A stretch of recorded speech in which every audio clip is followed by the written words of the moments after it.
हाँ, तो हिंदी प्रेमियों, आज का हमारा विषय है उपशब्द निर्माण, जिसके अंतर्गत उपसर्ग और प्रत्यय आते हैं। क्लियर? तो आज हम लोग चर्चा करेंगे उपसर्ग पर। उपसर्ग किसे कहते हैं? उपसर्ग किसे कहते हैं? उपसर्ग दो शब्दों से मिलकर बना है। एक है उप और दूसरा है सर्ग। उप माने क्या होता है? नजदीक। क्लियर? उप का अर्थ होता है नजदीक, ठीक है। और सर्ग का मतलब होता है सृष्टि करना। सर्ग का मतलब होता है सृष्टि करना। तो उप का अर्थ हुआ नजदीक या समीप में, और सर्ग का मतलब हुआ सृष्टि करना।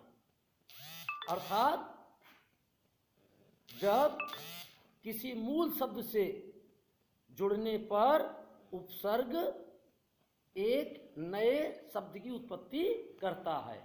क्लियर? तो उपसर्ग किसे कहते हैं? वे शब्दांश जो मूल शब्द से आगे जुड़कर नवीन शब्द की उत्पत्ति करते हैं, उसे हम उपसर्ग कहते हैं। क्लियर?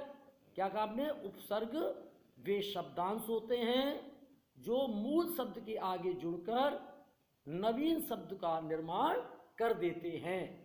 जैसे पुत्र, मूल शब्द है हमारा पुत्र। मूल शब्द क्या है? पुत्र। और इसमें हमने उपसर्ग लगाया सु, तो हमारा बन गया सु प्लस पुत्र अर्थात सुपुत्र। ऐसे ही उपसर्ग है कु। उपसर्ग क्या है? कु। और मूल शब्द है हमारा पुत्र, तो ये बन गया कुपुत्र।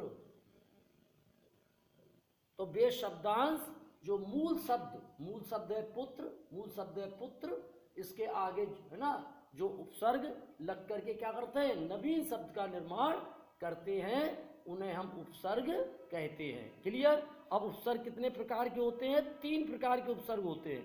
संस्कृत के उपसर्ग, हिंदी के उपसर्ग और आगत उपसर्ग, अर्थात जो विदेशी भाषाओं से आए। तो सबसे पहले आता है संस्कृत के उपसर्ग। 3 तरह के उपसर्ग हो गए। संस्कृत के उपसर्ग, हो गए। और कौन से मैंने बताया? हिंदी के उपसर्ग हो गए। और तीसरे आगत उपसर्ग जो विदेशी भाषाओं से आए हैं। Is it clear? अब हम संस्कृत के उपसर्ग की बात कर लेते हैं। संस्कृत के उपसर्ग क्या हैं? तो संस्कृत के कुल 22 उपसर्ग हैं। कितने उपसर्ग हैं? 22। पहला लिख लीजिए आ। अब गमन मूल शब्द है आगमन। आ हार, आ कार, तो ये हो गया आ उपसर्ग से। ठीक है। अपयश, और हो जाएगा अपमान, अर्थात मान मूल शब्द है, अप हमारा उपसर्ग है, और ये हमारा हो गया। ठीक है। तो इसी तरह अब अति, अतिक्रमण, अत्यंत, अत्याचार, ऐसे अधि, अधिनायक, अधिकार, अनु उपसर्ग लगा के हम बना सकते हैं अनुचर, अनुकरण, अनुसार। एक हो गया अभि उपसर्ग, अभि उपसर्ग लगा के बना सकते हैं अभिनय, अभिमान। क्लियर?